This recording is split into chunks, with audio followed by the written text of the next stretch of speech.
Bonjour à vous, notre chers fans, fidèles, chers internautes de votre chaîne.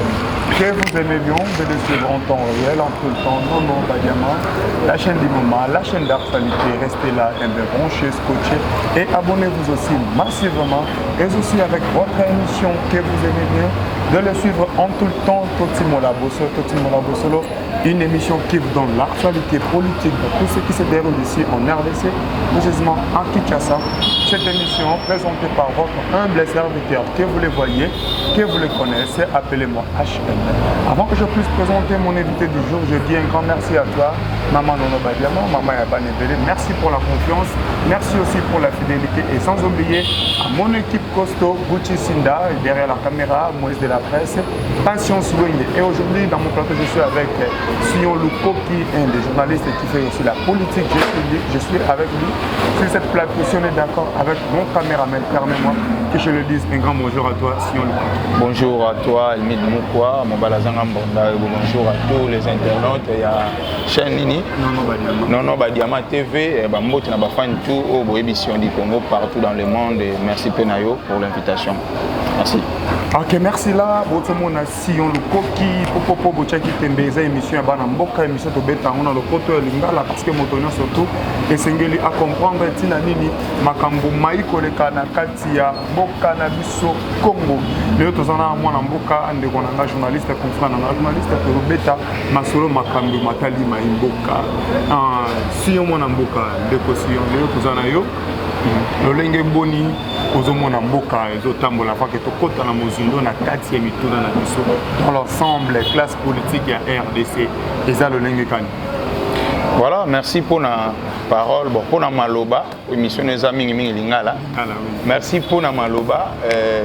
Mbogezo Kende Nango, na rythme.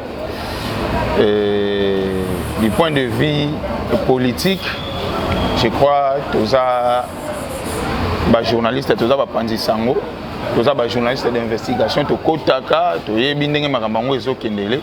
Et espérons, le monde en Zambé, na Mokonzambo ka Fachi Beton, Oyo, Ayepe, na ba initiative, asika na ba innovation, na Makambo Belé, Oyo, Zalagite, et na sur Simba. Moi, je crois que ça va aller. Na sur Simba, bon. Na Katamboka Congo, le Lenge Mboka, Ezotambola, Eza vraiment à la montée. Moi, je me souviens d'une chanson que Balwa Kala.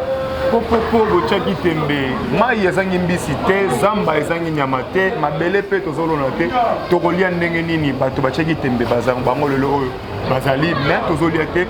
Peuple congolais ezangi mai, peuple congolais ezangi koka, peuple congolais nzele ezali te. Ah bomona point ya njili awa susu ndambo ebukani tokomika na bande moko toyebi soki biso population tokoleka wana mais bango bakoki koleka po bango baza na bahélicoptère, bango baza na bamoyen de vivre mais biso oyo toyebi te soki nzela okosuka boni.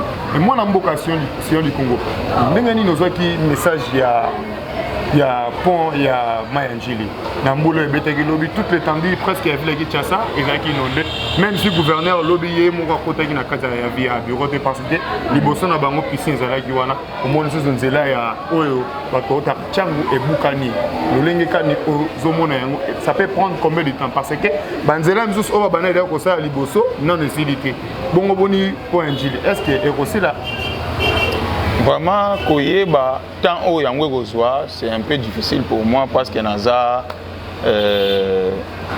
architecte té, maçon té, naza pe mutu ya urbanisme té, là vraiment nazangi réponse. Mais à ce qui concerne façon na yokelaki yango ndenge komelaki na matoyi na ngana ndenge na komaki sur les liens na monaki et ça la qui passe. Ça fait mal, tu sais, Pota et ça na terme mort balbana lingala to kanga bande avant pota ya. Donc c'est-à-dire moi je crois que ça imprudence parce que pendant je crois en 2018 na zalaka wana na salle émission moko wana na ndeko na biso nani kombo ebungi concert na biso ya Lekechu TV. Pendant les zalaka déjà na état ya bien té. Tout ça là quand même émission et quota, on a partagé des liens, on sous-entend que bah konzibata là, mais jusque là solution ils ont maté lelo résultat on a point bukani. Tant que tu ko bali kambu ya gouverneur à côté na bureau na été piscine libanda mais piscine wana c'est depuis époque ya Kimbuta. C'était toujours comme ça. Ceux qui voulaient à ma casse, c'est na Kinshasa, gouverneur à Rosala, toujours wana, pour aux ans à moyen au côté na bureau. Et qui moutake à tiki à mon némoine. Gentini peut déployer, c'est plus de 2 ans. Azo continue à tika wana donc sous-entend que lingara na bango ko évoluer na ba condition wana. Parce que comment bureau ya hôtel de ville, libanda ya hôtel de ville. Et puis le gouverneur est là, gouvernement provincial Mbappé est là, bazo ça na bango lokote, bazo tala na bango ngwana bon. Ndeti biso ba journaliste tout ça na pona ça ga musala. Ce qui est tondi comme piscine to même ba cameraman to filmer to là ici. Pour yona ngate to kende ko bongisa ngo quand même. Voilà donc, c'est un peu ça. OK, maintenant no mingi bino ba yobona na biso partout na kati ya wenze za kana 2 personnes, mosomi na moteki. Biso to pesa mbongo na l'état mais l'état zo tongela biso te, l'état zo bongisela biso te. Zamba ta batungi onge bandeli kino na suka nzele bunga ka tika na ka matambe.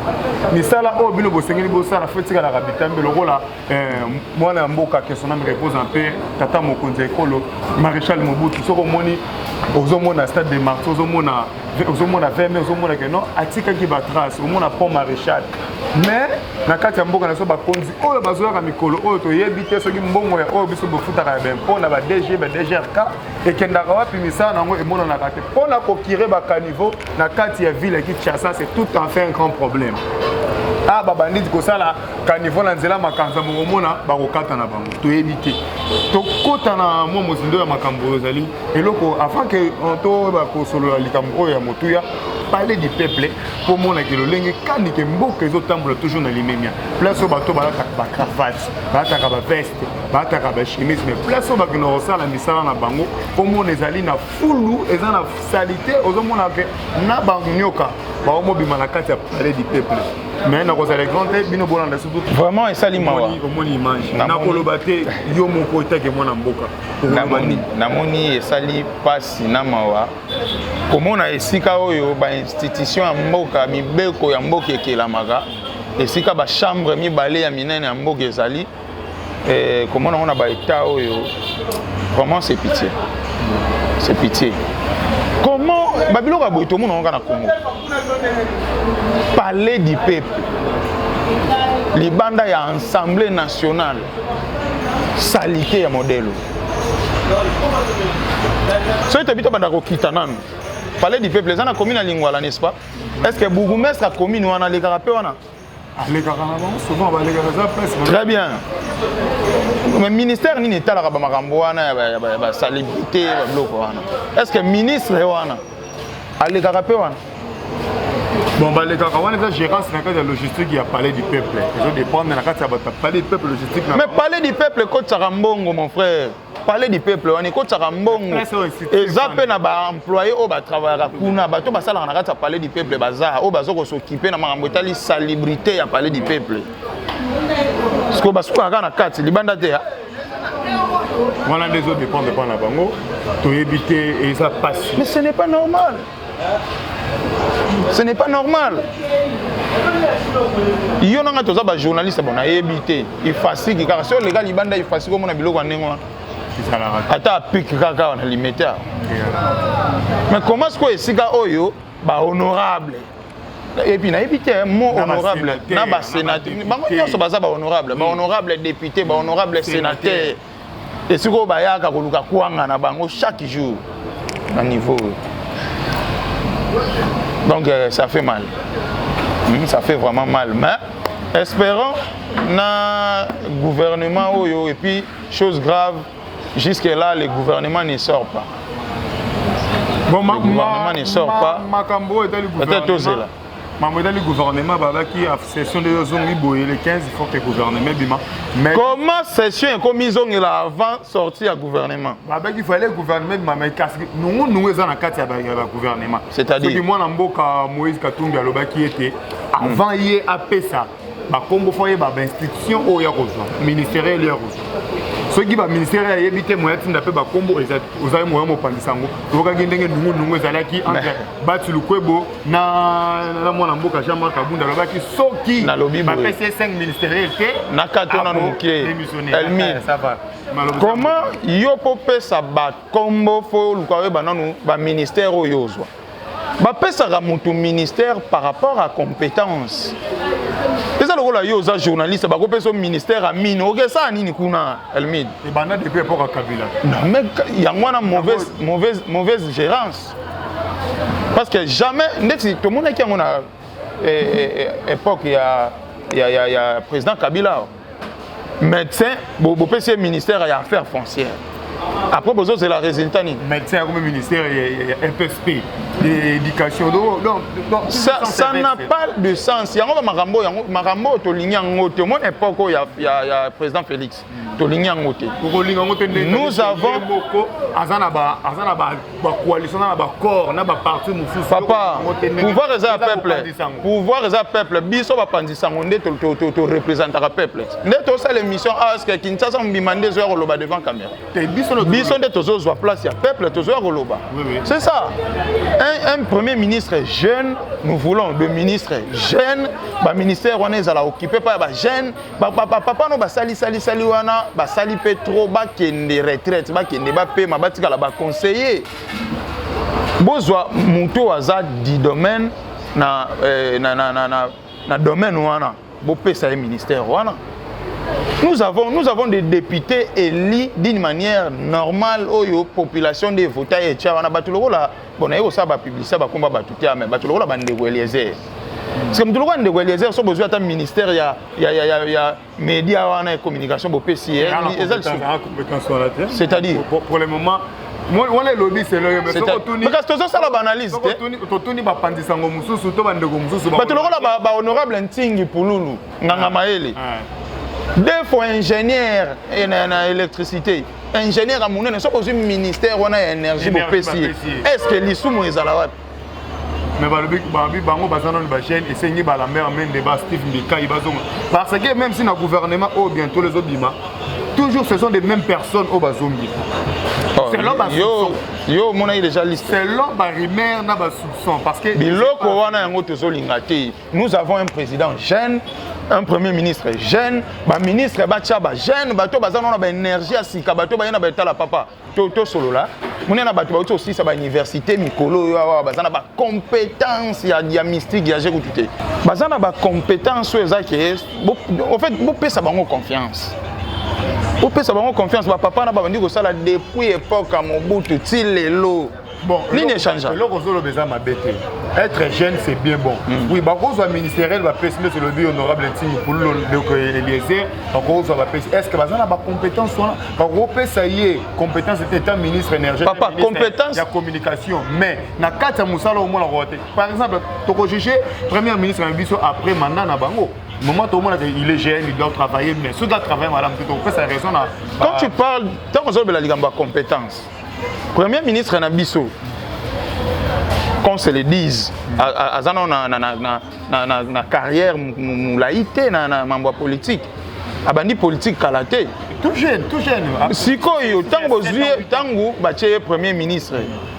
Il y a un mouton Noma qui est premier ministre, on a réfléchi ça. Mais mouton Noma qui n'a pas parti ensemble pour le changement. Il y a des Moïse Katumbi. Il y a un bon Tindela qui va proposer au président de la République par rapport il y a comment dirais-je Bakoki jamais qu'on nomme Moutou. Ata yo na chaîne Nabino A Bakoki jamais qu'on engagé journaliste Oyo bobo compétence n'a été. C'est-à-dire quoi? Il faut ma compétence, il y a des cours sous Bazali, honorable, des Eliezer, parce que la compétence de recherche ministérielle, papa, gérance, le problème c'est quoi, papa? Au moins, expérience et il y a qu'à temps au travail. Oui. Ah oui, yo tango bandaki journalisme, au bandaki gamba mo Elmid Mugwa mobile azanga bandate. Ozaki pe na ba lakin debi, lelo bebisi lobo bongisi lobo kuno bebisi lobo bongisi. Aux yeux expérience. Topé sa bango chance. Topé sa bango chance ba retravailler. D'abord ba tout le rôle ba ndenge na tanga bande Eliezer ba tingi pululu na baza d'abord bato baza aimer na population. baza bato baliaka na population donc baza bato akopesa pe confiance soki botie wana akokende libela te kasi toboyi te ndeko Jolino Makelele ministre ya communication et média omoni bapesi ye ministère mobimba mais bayimboka mosusu bana mboka balo bazokoka ngo te esenga Lambert Mende azonga mais bapesi ye ministère ozomona eloko nazoloba ndeti bato mosusu ngo non Lambert Mende azonga ye azokoka ndeko gérer ngo te Lambert Mende ezalaki soki boye alobi boye azongisi boye bon wana eza gouvernement bilan ya Lambert Mende ntango aodéposer osala remise et reprise bilan na ye selon yo ezalaki négatif to positif. Bon, par rapport à étant journaliste, Ndenge Lambert Mende est positif, comme il faut. Comme par rapport à Jolino Makelele. Par rapport parce que Lambert Mende travaille comme il faut.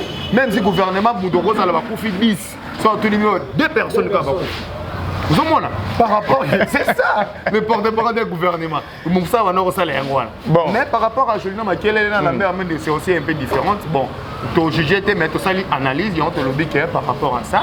Mais nous laissons le temps au temps. Bientôt au courant de la semaine, le gouvernement faut me parce que suite à manque de gouvernement, il y a un mboka au lelo, biloko zomata. Qui c'est moi na somba qui joue na 5800, na le de commis 6000 francs. Oh, biloko zomata. Wana po gouvernement na bimité. Yango biloko mati. Papa, to yebi mboka na biso. To yebi mboka na biso, gouvernement ou pas, to yebi ndenge mboka évoluera. Ce qui est important, nous voulons le changement.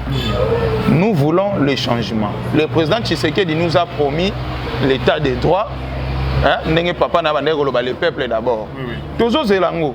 To pese na chance parce que moi 2 ans au uti koleka on sous-entend qu'il y a travaillé qui pensa te parce que ça qui coincé kuna coalition FCC cache tout. Selon ba propos na yi, il y a chef de l'état. Selon binde bisoni so fait wande au monde ndenge mambango bande ko tambola.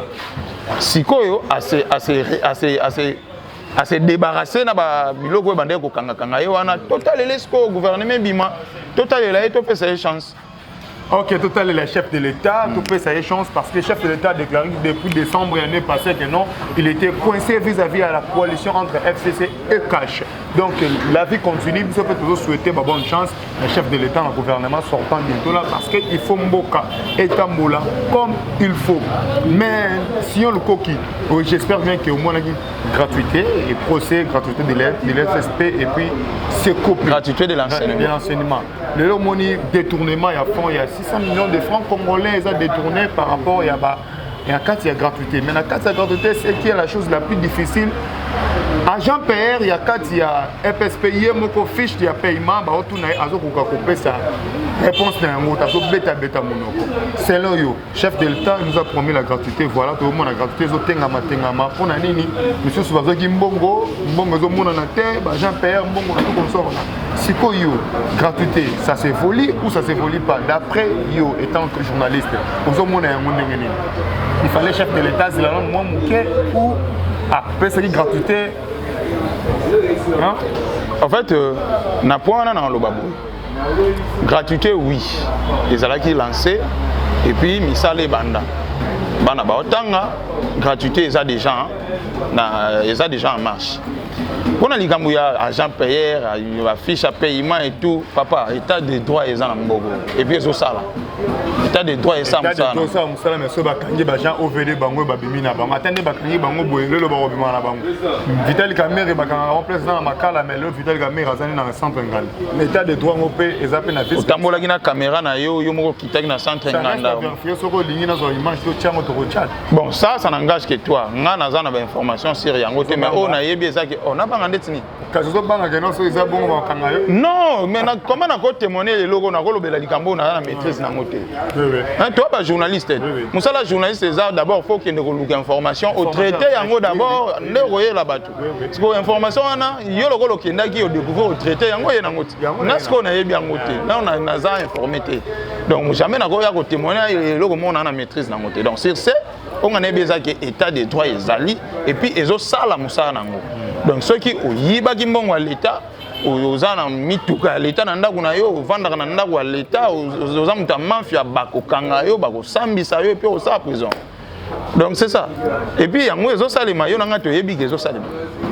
État de droit musala ezo salema comme il faut mais eza eloko moko ezo sala moi passe ezani na ba élection zo le kanakati ya ba chambre basse na chambre haute ya assemblée nationale na Sénat.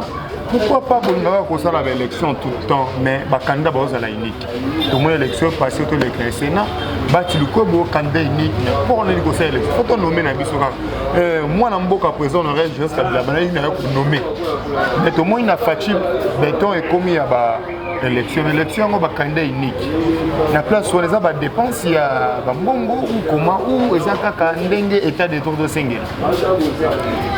Bon, moi je pense que la nomination est salement trop. Tout le monde a fait un changement. Résultat, malonga tenengo lobby. Le lieu commis, basa là-bas les grandes élections. Une élection. Candidat unique, oui, mais ça, il y a une élection, ça les magits. Tout peut ça chance. Tout peut ça chance totale à n'enga au travail. Au moins niveau mususu. Mikolo tsoleka awa ezaki Alexis Tambwe Mwamba. Akei sous détournement et Alexis Tambwe Mwamba. Ça reste à vérifier. Ça reste à vérifier. Ce que ça bon bakokanga etala papa. Omoni mbogo yo. S'il vous plaît, n'a évolué. Mbogo yo, ils ont évolué sous des allées kalaté. Des allées kalaté qui ezana mutu moko boye, azawana abombi bombi siko bino tuna sima. Cette fois-ci, au Ibi, Bakangio. Au détourné, au détournement, mais ça a Ibi. Bakangio. Carole Aguito a tout bon à Sonas, a lié un bon à Sonas, mais Carole Aguito, Kester dans le Sénat. Moutoba Ibi n'est pas Kabila, ce sont les mêmes personnes à gérer sous le bon au Sénat. Et ça n'a pas tout banda au Iba depuis l'époque où Moutoba est Kangé l'époque à Fati. Papa. Stratégie. Et par rapport à l'analyse, c'est comme si vous avez la président de la République. Je suis journaliste, il y a peuple, il y a population. Tout ça, l'analyse est tant journaliste. Comment ça n'a été? Parce que à propos de l'agence de Tokoma, il y a la Mouka, il y a Fatih, il y a indépendant. Papa, propos ni na tenir à Oyo et Talisio qui n'a pas de